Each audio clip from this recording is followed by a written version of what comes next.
Welcome back to Tabletop Vibes. Today we are looking at Old King's Crown by Eerie Idle Games. Man, I love it. Yep.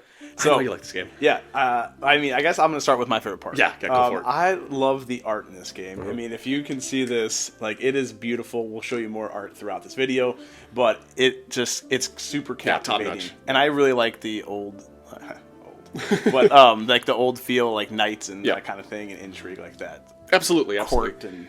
So absolutely. So this is like medieval. At its core, this is an intrigue game. Yeah. So like the king is missing. You don't know what happened to him. Did he die? Did he just leave? Did he get kidnapped? You don't know. And honestly, he just ditched his kingdom. You don't care. Yeah. You're a faction, and you're going to try to claim power. And instead of kind of the typical, I'm going to march my army in there.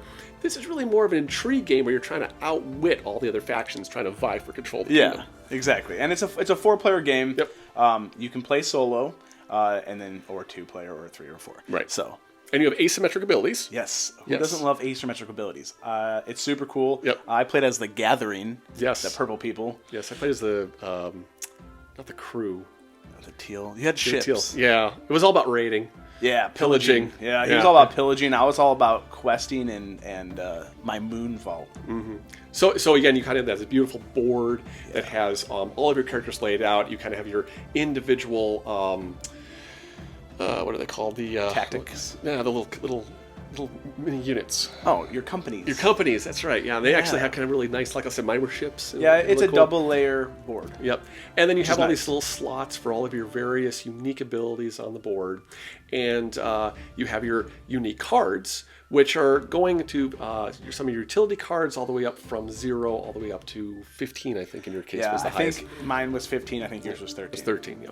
So in general, again, you're trying to gain influence. Person with most influence, or hits a certain level of influence by the end of the game, wins. Yep. 2 players, it's 20, and in a 3 to 4 player game, it's 15 influence. Right. And what makes the really core of this game are all the different abilities on all the different cards and all the different cards in your hand and the cards on the hunter. So it's not a hard strategy, but where it gets all its meat and depth from is the triggering, comboing abilities of like the cards with the locations with the.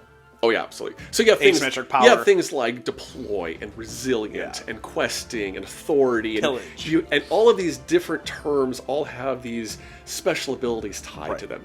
And what's kind of cool about this is you can't just sort of play these whenever. There are 4 different seasons, and you're locked into different times that you can play these different abilities. Which is awesome though, because it makes every, in a sense, not round, but every phase of the round, you're invested. Right.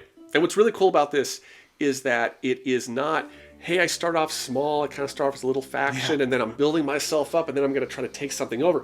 You start strong. Yeah. You start crazy strong usually. Yeah. But it's how much do you burn and how long can you go before you start sort of, falling off. Petering off. Exactly, because you use too much. Yeah, I mean, I think the crazy part, like you were saying, is that like you start off with a 10. Out of your 13 you always have your 10 levels. You always have your 10 because if he's loyal, so he always comes back to your hand. Yep. But then the other thing is you play these cards face down so that your opponents can't see what you're like bidding for your location based on your strength of your card. So the number on the card is the strength of the card, and then so you reveal on each region and fight for that region.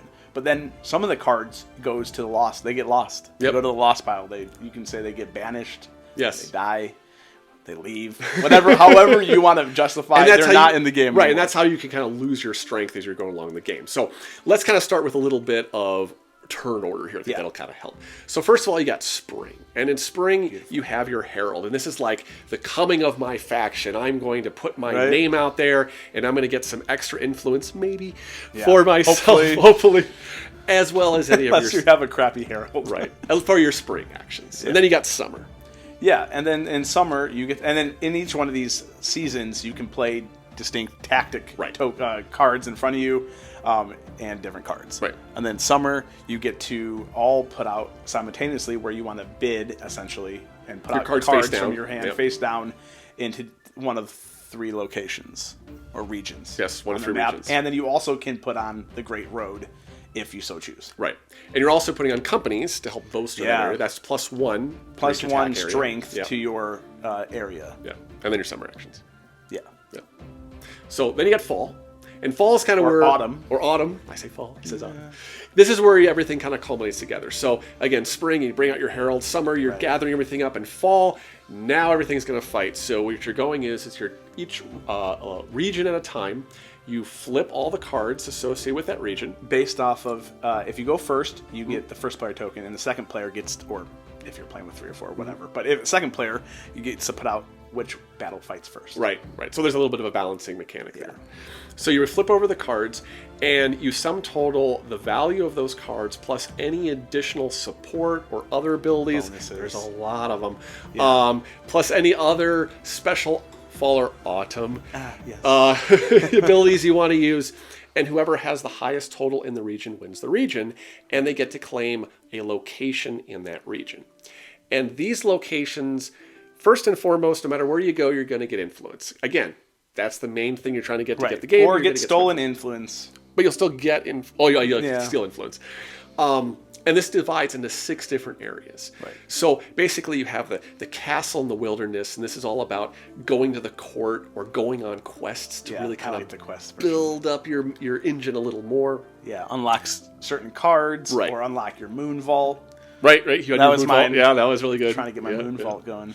So you have your harvest field and your battlefield. So this is outside the city, and this is where either you get tons of influence or you get to remove some influence from your opponent because little take that. Well, you beat your opponent. Your opponent's a coward, so or they're dead on the ground in the battlefield, and you're looting their corpse. Right. However we want to look at it. Or you can claim the collaborator. Yeah, the collaborator's pretty sweet though. I would say that drew me in. Yeah, extra mechanic. Gives you 3 turns of using something. And then the last one is your shrine and your necropolis. So this is where, you head in the city, you have the battle, and then what do you do with all the dead people?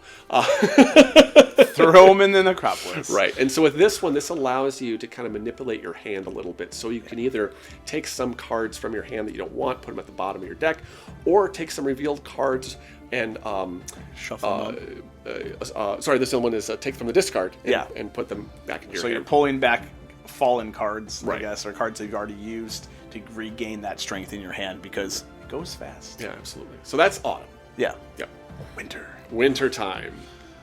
Yeah. So what winter? I think it's like, if I remember correctly, you get to do the Great Road, which is like really cool. It's like abilities where you're taking over locations, and then if you gain those locations, for a time being, you lose the card that you used as strength to your player board, and you add your location to it, which gives you some other benefit. Right, so that card is like guarding that location. Right. It can possibly be taken over, so the higher strength, the better. Yeah. But then you're leaving a high power card there, so, Right.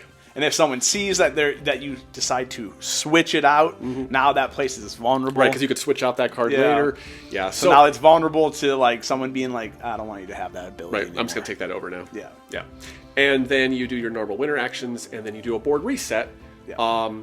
And in the board reset, you just draw back up to 6 cards in your hand. But you can get more somehow too as well. We didn't quite figure that out. We played as R2. We didn't get any more. We didn't get that far down deep in the deck. And then anything that's revealed gets thrown into your discard pile. Right. Now, there's a couple of additional little mechanics here.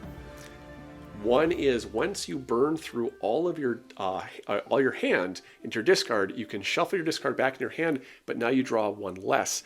Right. So again, your engine's starting to peter out. So it's this balance of how much do you go versus how much do you refrain and go later. Yeah, but I think that's what's really fun about the game is that like it's this strategy that you're trying to get, and each asymmetric ability kind of plays into their own strengths. His was pillaging, which is he takes over a location, he gains in spring, and then he gets 1 influence, and then he blocks off a spot that you can't go to until you win at a different spot in that same region, and then kick it back out. Because it's pillaging marauders, yeah. So that was his strategy, and mine was just to gather influence, go to questing, unlock my moon vault, and then just pour goods or influence into my moon vault to help turn out more. And I also reclaim a 15 strength card, which is awesome. So I think the last mechanic is the Lost.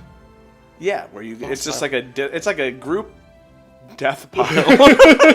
So I mean, almost it's like a big area where everybody's fallen soldiers get thrown into. So with that one, the idea is that when you put out your companies, they act as +1s. Yeah. But then they get used up in battle. They go into the Lost pile. They're gone. They deserted. They're out of here. Right.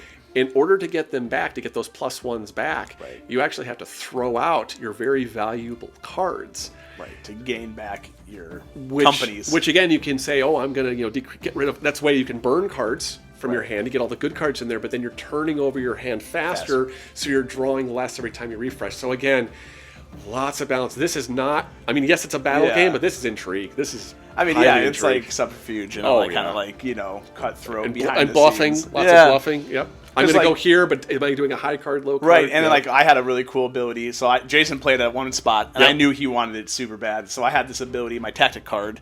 Everybody has different tactics, if we didn't already state that. And I played it. Mine was to switch an opponent's 2 of their cards in different regions. And so I was like, he's got to play high here, so I'm going to move it to the low area where he doesn't want to win. I mean, I was guessing, but it worked out for me. So, but then I could have known that you were going to do that. And inconceivable. You thought I was the whole thing. It's great. And each time you play this game, you're going to really unlock a lot more of those understandings of those. Well, and I think another thing, like another facet of this, is the more you play this, the more you're going to get familiar with all the things, like pillage, vulnerable. Like there's literally like fortify.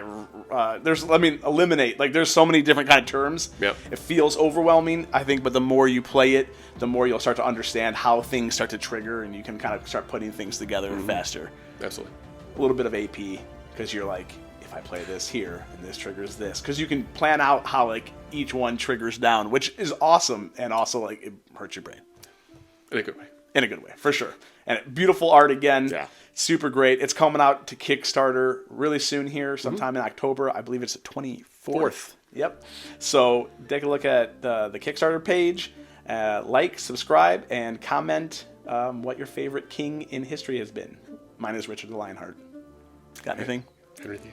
Henry VIII. Nice. I'll do more research on that. So yeah, let us know. And as always, thanks for watching.